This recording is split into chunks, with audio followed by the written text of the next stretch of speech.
In the past 24 hours, President Trump has fallen out with the Australian Prime Minister, put Iran on notice over its missile test, and amended US sanctions on Russia. He says the world is in trouble, but there's nothing to worry about. He's going to straighten it out. But just how disruptive or even dangerous could his approach to global diplomacy prove to be? Well, joining us from LA is Peter Mathews, who's an author and professor of politics and sociology at Cyprus College. Morning. Thank you so much for joining us. So should we be concerned with what Donald Trump is saying, with what he's doing, or is this simply just a president in his first 100 days making a mark? I think it's quite a bit different than previous presidents because of his style. He's not only making his mark, but he's making it in a very unusual way to come out with statements and major statements that are provoking a lot of controversy. And for example, in the case of the Australian Prime Minister, that agreement was reached between Barack Obama's government and our government under him and the Prime Minister of Australia to take 1,200 refugees from Australia to the United States. And that was already agreement in place. And now Trump is raising a lot of trouble with that. He's saying this is a terrible agreement. We shouldn't do it. And I had the worst phone call yet. That's not the way you treat a foreign leader, on any issue. And one of your greatest allies. And one of our greatest allies, Australia, of course, along with Britain, especially maybe after Britain, but it's a very close ally, you're right. So this is very dangerous. And he's also done things like alienate China when he came closer announcing that he didn't say he's against the one China policy, but he acted like that by taking a phone call from the Taiwanese president again, without even consulting with China or anyone else. And that created a ruckus with China. And you can go on and on with Mexico. He's just recently threatened on the phone to the Mexican president. He said to the president, the transcripts revealed it, and Time magazine revealed it, that he's going to send troops to Mexico in order to bring under control the bad hombres, the bad men down there, I guess implying the drug dealers. Who knows what he's talking about? We're going to send American troops to get the bad hombres, put them in line if the Mexican government doesn't do so.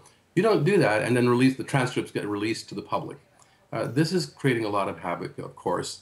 You also may want to consider that he's quite unusual in his campaign, and perhaps the other world leaders might give him a little leeway on this, but he really needs to, I think, go back to more traditional ways of dealing with leaders that our presidents have had. It's very important because the style and substance are really important in leadership, in dealing with other countries. But it's just not very diplomatic, is it? I mean, what do you think the significance is of what he's told Iran? He's put them on notice. And when he was asked, he said nothing is off the table when it comes to Iran. I mean, how dangerous is that? That is very dangerous because it threatens to possibly even use war as a tool to settle what? Because Iran actually tested a missile that was non-warheaded. It didn't have a nuclear warhead, completely legal under all of the international law. They could do that as a sovereign nation. And he's threatening them and saying they're on notice and saying not taking anything off the table. That implies that we could go as extreme as a war possibly, or some type of military action, which is very dangerous. So he needs to be very cautious. First of all, he's also against the agreement that was negotiated for many, many years and achieved by several countries and Iran, the Iran nuclear deal, which is a good agreement. I think it helps keep Iran from getting nuclear warhead for a long, long time. And yet he was against it. General Michael Flynn, the new national security advisor, is against it, the agreement. And so this compounds the issue when they come out and speak to Iran in this manner. Because don't forget, not only the substance of your talk, but the way you present yourself and the way the conduct of the talk is very important in international relations. Let's talk about the Johnson Amendment now. Look within the US, and that is in essence the separation of church and state. And Donald Trump has said that he's going to do away with that. I mean, how is that going to go down with the US public? I think most of the public would be against it, although a significant part of the public, about a large minority made up of fundamentalist evangelical Christians and others, would be for it. And the Johnson Amendment actually back in 1954, named after the later President Johnson. At that time, he was in the Senate, I believe, and he got it through. And that was an amendment to say that churches and other nonprofits cannot be engaged in political activity and still keep the nonprofit status, the tax-deductible status.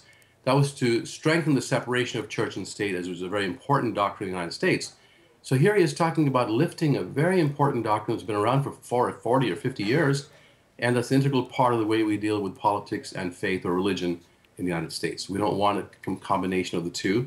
And we don't think churches or nonprofit groups should get tax deduction if they're going to be involved in politics directly. So it's a very significant departure, and he And I'm pretty sure Mike Pence also would agree with that because he's on with Donald Trump on this. Mike Pence has a lot of evangelicals and fundamentalist Christians on his side, the vice president. He made a very interesting speech today, and Sean Spicer has actually called it absolutely beautiful, the speech he made at the prayer breakfast. He spoke about reality television ratings, he spoke about the Johnson Amendment, and he said, the world is in trouble, but we're going to straighten it out. Now, a lot of people, the people who voted for Donald Trump, possibly think, well, yeah, it's in trouble, and this is what's needed. The ones who voted for him, which, by the way, I should remind you, was the minority of the popular vote, less than 3 million. There was a 3 million vote difference. He got 3 million less votes than Hillary Clinton. He won the electoral vote. But yeah, a large number of the population voted for him. And they might go along with what he said. But when he says things like, we're going to straighten it out, that's a unilateral position. Unilateral. The best policies work in the world when countries work together. We have a multilateral approach, especially with our allies, and we negotiate diplomatically with our competitors.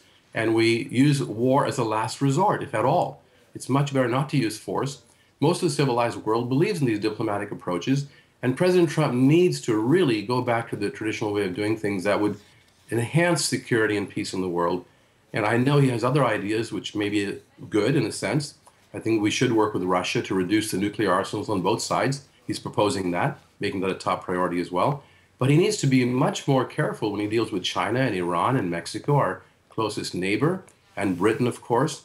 It's interesting how Theresa May, the Prime Minister, and Donald Trump are trying to get along, and hopefully that Theresa May was influencing Donald Trump when Donald Trump agreed to go along with his defense secretary, General Mattis, who said that torture does not work, it's inhumane, and we don't need to use it. Theresa May, of course, in Britain was always against torture. Our previous president was against it, made an official policy, but Donald Trump was saying, I believe torture works. Very dangerous. Then he says also, but I'll go along with General May, General Mattis, who says that torture is not necessary and doesn't work. So who knows if there was some moderating influence there by the British Prime Minister, or Donald Trump maybe came to his senses to some extent. So let's hope for the best. But things are very precarious right now, and unintended consequences can just take off in foreign policy. It's not like domestic policy.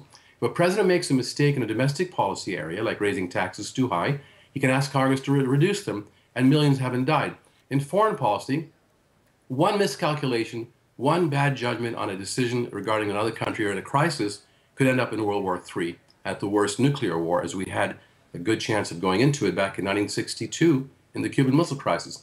You saw the restraint that President Kennedy used, the diplomacy, the pulling back when he needed to in order to give the Premier Khrushchev a chance to agree at the end to remove those missiles, and to provide real evidence of missiles in Cuba with the U-2 flights, not say there's weapons of mass destruction and just jump at any kind of chance to go to war. That's the kind of restraint and diplomacy we need to have in rational decision-making once again. Okay, and we Peter. urge President Trump to do that. Okay, Peter, thank you so much.